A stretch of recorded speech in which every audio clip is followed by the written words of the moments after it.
We are speaking with a legendary LGBT Montrealer, Mr. John Banks, who was not only the personal assistant to Marlene Dietrich for a dozen years, but founded and organized the very first gay pride parade in Montreal back in 1979. I got to ask you at least one question about Marlene Dietrich. She was a very big supporter of gay rights herself. Oh, yeah. Could But you? I don't think she made much difference between the sexes, all of them. She herself being bisexual, you know. Did she talk about her love lives or her Hollywood years? Very little. Yeah, very little. She obviously stayed in touch with all of her lovers except for John Wayne, whom she really did not care for at all. And yet they'd had a very good relationship at one point. Could you tell us how you met Ms. Dietrich back on Halloween night here in Montreal in 1960? Well, I was a Dietrich fan. I mean, I'd bought tickets for her whole run, for every show. And after, I, with my albums under my arm, went backstage and stood in line, and she came to autograph them. And then she came to a repiquage, an album of old songs that she had done in the 40s and whatever.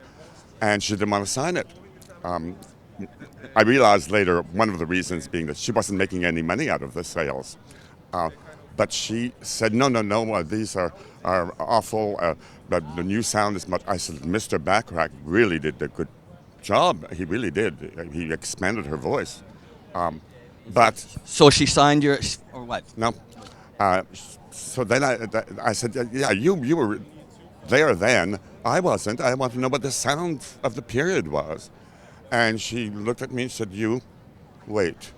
And autographed all the other stuff, and then we went out to dinner. And then you got hired I got hired. for a personal assistant for 12 years. What was it like working with Dietrich? Was she your university? Oh, definitely. There's one occurrence. One day she said we were taking the flight to Paris, and she said, oh, we'll be late. Call the president.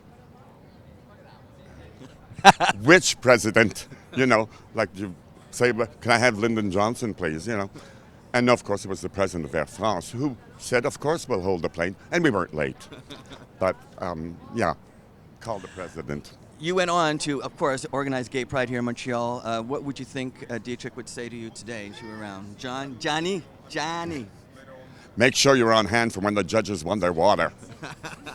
Thank you so much for taking the time to speak with us today. Thank Happy you, Richard. Pride, John. And happy Pride, Richard.